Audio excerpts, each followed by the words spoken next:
All right, everybody. Today's article of the day, it's going to be about Jim Cramer. If you know Jim Cramer, he is the host of Mad Money.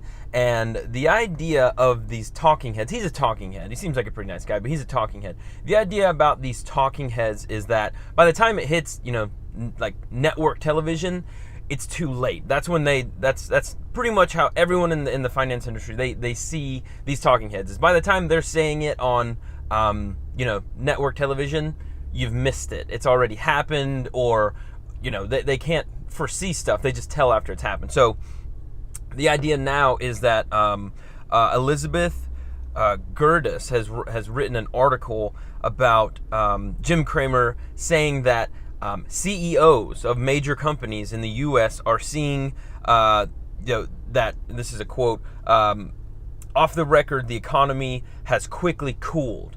Once again, I don't want people to keep saying that, or thinking that I'm always negative on the economy. I'm truly not. But in these cycles, this is the time. I don't want to try to make up anything that, you guys, see. I'm not trying to do this for any kind of a benefit. I'm just seeing the economy as what it is. I'm not trying to make it something that I want it to be. I'm calling it what it is. And we are in the recession cycle. That is how it is. Debt accumulates. It gets hard to pay back that debt. Interest rates rise. And then the economy cools. So you can see it right here. It's Jim Cramer. He's explaining how the economy is cooling. Many people are saying it. They're blaming it on the Federal Reserve. But that's how it goes. You will know this, I promise you, in 8 to 10 years after this recession, when we have another recession, they're going to do the same thing. They always do. Go back, look, article after article, they always blame it on the Federal Reserve. Technically, they're kind of right, but the idea is the accumulation of debt over that time frame is what truly caused it to create the inflation. Now, the Federal Reserve does help it because they lower the interest rate to make cheap money so that they grow the economy. They try to do that. And then the idea is that we've had steroids injected into the economy through quantitative easing. We've had QE 1, 2, and 3 to try to boost it. You can see, if you look on the charts of growing GDP, that is always how it works. The cheap money policies, that's part of Keynesian economics. It's economics 101.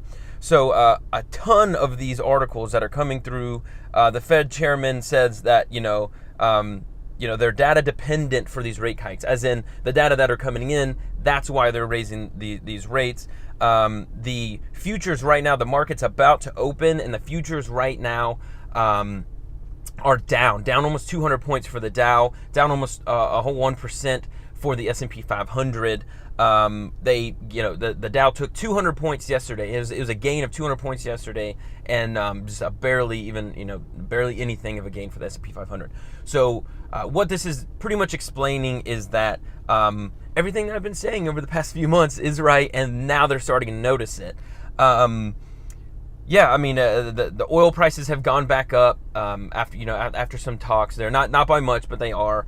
Gold is starting to rise again. They're not by much, but it is starting to rise again. So once again, I'm going to add a link to this article if you guys would like to read it.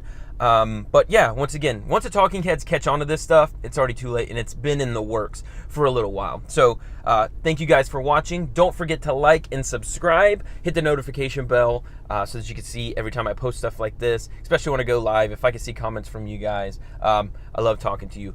Have any questions, please comment below. Love to talk to you. Thank you guys.